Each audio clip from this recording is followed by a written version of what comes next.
После проделана ТО, замена масла. Подожди. На палец.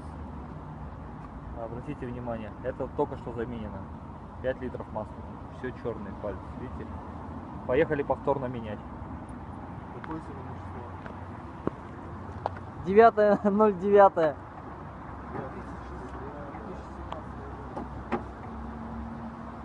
Повторно менять.